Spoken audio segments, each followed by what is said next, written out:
It's time for the Week in Review. Look at national, regional, and local stories from the past week. Here's Brandon Hansen, Managing Editor of the Chewelah Independent, and Scott Allen, Managing Director of Northern Lights Public Radio. All right, we start our show today with probably one of the most exciting stories to me, Brandon, we've ever had. And I think you're going to like this too, right? Yes, it's a good thing. I think a lot of people are going to like this. Roll it out. Roll it out. Okay, so you just came out of the back room saying you've just paid, was it $2,600 to get your transmitter fixed? Yes. To go back up to high power for the radio station. Yes. That's not the story I was talking about, but yes, we can do that. We can do that. So as people know, since February 2nd, we've been on low power. Earlier in the week, I was up at the tower site with Day Wireless. They hung a new antenna that was bad for us. That's nice. And we did system testing. It's all dialed in. And today I was able to pay $2,600 in repairs, which really hurts when you spent $11,000 for the transmitter.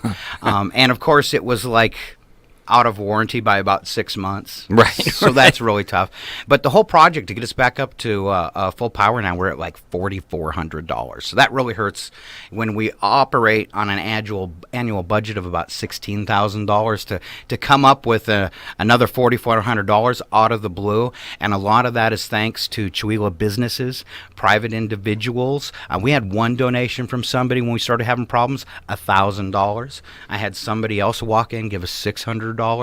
So it's been, at the same time, it's been very stressful for me. It's been very heartwarming to see people in the community, show their affection for the radio station with cash. Right, so and that's awesome that you guys will be able to go back up to full power. Now with that antenna being fixed and replaced there, talk a little bit about the antenna you originally had up there and just why that wasn't the right antenna, I guess. It was a rough story. It was a situation where we probably didn't pick the best vendor because we were trying to get a deal. We ended up, all your antennas, we have a system of 3. Some broadcast stations have to do as many as 8, but we have a system of 3. They all have to be identical, and they have to be stacked on top of each other at a certain distance for our frequency. And one of those antennas didn't match the others, so they sent us new antennas. Well, it didn't match either. So we ended up one that was slightly different, which causes a reflective feedback. I won't get into all the science of it, but it can cause your equipment to run warm. In worst case scenario, it can cause your equipment to shut down. So we were always running at the high end of tolerances, and when we had the transmitter go down, I knew we were going to be down for a couple months, and I figured, why put it back together? Not quite right. I want to fix it all so that this doesn't happen again. Now they say it was a lightning hit. There's nothing you can do about that. Usually it'll dissipate, but sometimes up on the top of a mountain you can get sideways lightning from 30 miles away. Basically what we think happened, it was a close lightning strike that created an EMP pulse that fried the components inside of the transmitter. We actually never took a hit on the tower or our antennas or anything, but they said only lightning could have done it. Wow, and for those people that don't know where that tower is, it's kind of on the end of town where Browns Lake is, just Browns Lake Quarry Road. Yeah, if you see the antenna on the corner of Heine that everybody's used to, and you look up in the daylight, you'll see a tiny little tower sticking up on the top of the highest point. And it looks really tiny, but it's actually bigger than the one on Heine. It's just so far away, it looks small. And that's where our tower is.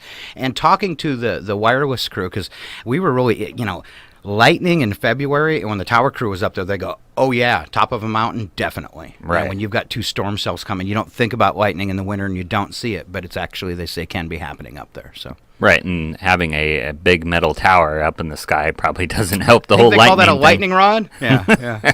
So there we go, and a big thank you to everybody in the community that's helped out and been patient. Of course, we did that big raffle, and one of the bills that I still have is a 30-day payment, and I don't have the money to pay it right now, so please buy tickets to our talent show on May 4th. And don't forget, this Saturday, last chance to try out for the talent show. Anybody in Stevens County can try out. Talent show tryouts start at 9:30. It's a cattle call.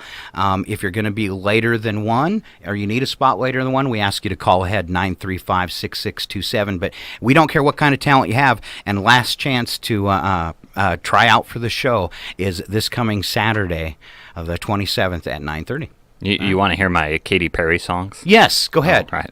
No, let's not break the internet here. All right.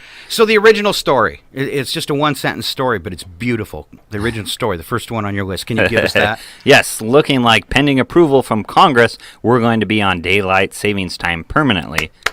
Are you happy? I think the whole nation wants this. Everybody complains about it and switching back and forth. So, you think there's any repercussions we have to worry about? Well, this is interesting. I'm glad we have a kind of an audience. Yeah, you can see him in the background. Wave, everybody. There you go. In the studio right now. You guys are with the Well-Pennant High School, right? Middle school. Okay. You guys look older than that. Sorry. Well, the time in daylight savings time is a little bit of a double-edged sword. So we won't have to do the switch your clocks back, switch them forward, which really has been known to cause like health issues. I know losing even an hour of sleep kind of makes me feel groggy and not very happy. It can really affect older people and things like that. It's just not healthy to change your entire sleep patterns, body clock, like jet lag. Yeah, exactly. But here's the issue with if we do stay on just daylight savings time year round. So in the middle of January, you're going to get sunrise at 8:30 in the morning. And then, which, previously with that, going back an hour, that would be 7:30 in the morning kind of deal. Now it'll be 8:30, which, I don't know, that kind of depends. Maybe some people would like to see more sunlight in the morning. I think farmers are going to enjoy that. Well, they have lights on their tractors. Okay. But the good thing is that the sunset would be at 5. And now I know, growing up around here, riding the bus home, you would get home and it would be dark. Yeah, it would be already dark, basically. So this gives us a little more sunlight at the end of the day, which I think people appreciate just because there's nothing worse than getting off work and having it already be dark. And think about that in terms, too, of somebody that maybe works a graveyard shift. I used to do that for years at a radio station. So I'm going home 6, 7 in the morning, going to bed and getting up at 3. I had hours worth of daylight, for 3 months. Goodness. It's horrible. Vampire. Yeah. Exactly. But, it'll be normal kind of that we're used to the rest of the year. It's just in between, about November and March, it'll be just a little weird there. I don't know. I think we'll adjust to it. It's better than adjusting to the actual time. And well, if they pass it, we're never going to have to do it again. So it's a non-issue, right? Yes, exactly. Right. There. So that'll be good to see, and it'll be kind of certainly just easier. I don't have to deal with the VCR or the microwave trying to set the time on it. My worst one is the car. Oh, the car is the worst. Car clock radio. Yeah. And they're all different too. Exactly. Yeah, it's horrible there. So if we're having problems and we're fairly techie, imagine what Grandpa and Grandma are doing. Oh yeah. Oh yeah. No, don't. I try to get my dad on the internet. It never works. So, moving on to the next story. Nurses in Washington will get regular rest and meal breaks. I don't know if you heard of this story, but I didn't know they weren't. This is more kind of standardization and things like that. Nurses and other hospital staff would get regular rest and meal breaks and other guarantees in their schedule under a bill that has received final approval in both chambers of the state legislature on Wednesday. This is from the Spokesman Review. This issue kind of became a sensation in the past week when a Eastern Washington lawmaker suggested nurses in small hospitals with relatively few patients don't need breaks. They don't have many patients. Their schedules are such that they probably spend part of their time playing cards. Wow. Yeah, that's not smart. I've never seen a nurse playing cards. Nurses responded by sending Senator Maureen Walsh of Walla Walla tens of thousands of emails and at last count 1,700 decks of playing cards. That's awesome. So when they took their final vote on Wednesday in the state legislature, nurses and medical technicians, including one dressed in a costume of the King of Hearts, a deck of cards, watched that vote get made there. And that's kind of an important step because, my fiance, she was a CNA there, and I can guarantee you they don't really get breaks. It's you're on your feet basically the whole shift, and usually it's longer than 8 hours. it's a long shift, and that's how they like it because they can kind of have a week out of it, like 4 days on, 3 days off kind of deal. But it is extremely difficult, and I kind of hate the notion that it's a rural hospital, it's a rural area. Well, they don't have anything going on. I would say so untrue. Yeah, I would say in an area like Chewelah, with an older population, a retired population, you probably limited staff. Yeah, limited staff, and that's the big thing. Limited staff. When you move into an area with fewer people, you're going to have to wear more hats as a medical staff, and that's going to reduce the card playing time there. So I like that. But you know what? Never make nurses mad. Like, really, don't say comments that can make nurses mad. Don't make your waitress mad. Don't make the receptionist mad. Don't make, the people that make your life easier. Don't make them mad. Don't say comments like that. That's just ridiculous. So, and yeah, I have never seen a nurse. I've never seen a nurse not busy. To be perfectly honest with you, going to a hospital or a doctor's office, they even Dr. Larson. There's a lot of jokes about doctors being late to the appointment or just showing up for a few minutes. That guy's like on his feet all the time, like bouncing from room to room, seeing all these patients. And it's the nurses the same way. It's fast paced. They got to keep it moving. And that's what I don't understand. I don't know what a hospital or medical area that Senator Walsh is going to, but I've never seen anybody playing cards. I imagine she has a private doctor in a private room. It's her own doctor at her house. All right. You have a Marvel story on the list. The wrapping up extended universe saga? Well, yeah, it's the Endgame, right? Yeah. Is that Avengers Endgame? Yeah, I'm excited. So this surprised me, though. I saw the number 22 Marvel Universe movies. 22 movies. That's crazy. Isn't that insane? They're starting their own Netflix with just the Marvel shows and the Marvel movies because they've got so many. Yeah, it's nuts. And it is the highest grossing film, what would you call it, franchise of all time and all that kind of stuff. But now that it's hitting the end game, so to say, what other new movie universe do you take on? Is it superheroes again? Do you do I don't know, do you do more Star Wars movies? People are kind of getting sick of Star Wars now. What can you do now to make, more gazillions of dollars? I don't know. Having 22 movies about the same subject. Well, and look at the movies that are blockbusters. They're always typical of that sci-fi fantasy stuff, whether it's Lord of the Rings or whatever you have. That is the most popular. They might be running out of stuff. Yeah, I think they are running out of ideas because we're remaking movies like Lethal Weapon now. So unnecessary. So I like how you talked about sci-fi because that plays into our next story. Walmart switching to AI. Yep, it's the end of the world now. Who's minding the store in the not-too-distant future? It could be cameras and sensors that can tell, when it's time to change bananas and, do a restock of shelves and all that kind of stuff. So you'd have even fewer people in Walmart to help you, and it'd just be computers telling you, hey, this shelf needs more stock on it and things like that. That's kind of scary, isn't it? I think, though, if they actually put, little R2-D2 robots, they'd probably serve you better.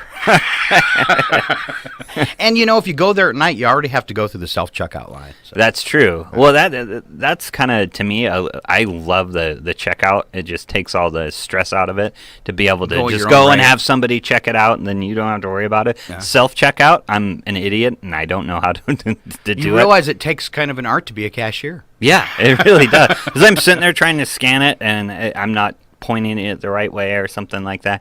And goodness, if I have vegetables and I have to pick out what type of vegetable it is, I can't do that. I'm like, it's the round green one. Where's that on the touch screen there? So, it's just interesting to see. We talk a lot about unemployment, jobs, all that kind of stuff, and then you see something like this. It's scary. Yeah. How many people are? Let's say they transferred to Colville Walmart. How many people would lose their jobs because of that? Yeah, because you're more efficient. And you really can't blame a business for being more efficient.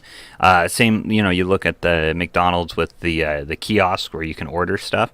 That probably, kind of axes down the number of people you need kind of manning the McDonald's there. So this is kind of a what would you call it? A trend we're seeing where technology is taking over jobs that people used to have. It's already happened in industry. So now you're seeing it actually, come into the retail business and stuff where people are going to lose their jobs. I read an article the other day. It said if society doesn't make some changes, and these kids in the room, these are the ones that are going to have to deal with it and come up with it, because if our society doesn't make some changes, they're projecting 75% unemployment by 2050 due to automation. 75%? 75%. So we're going to have to change the way we do things somehow, because how are you going to make money?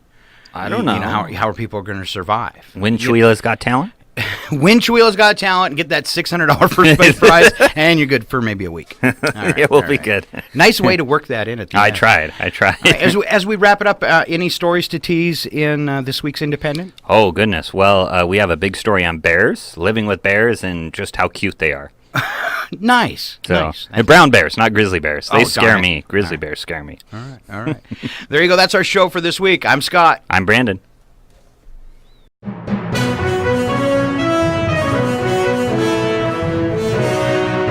Thanks for listening to the Week in Review with Brandon Hansen, Managing Editor of the Chewelah Independent, and Scott Allen, Managing Director of Northern Lights Public Radio. Past episodes are in video format on the Chewelah Independent's website and on KCHW's YouTube channel. This program was recorded and filmed at the KCHW FM studios in Chewelah, Washington.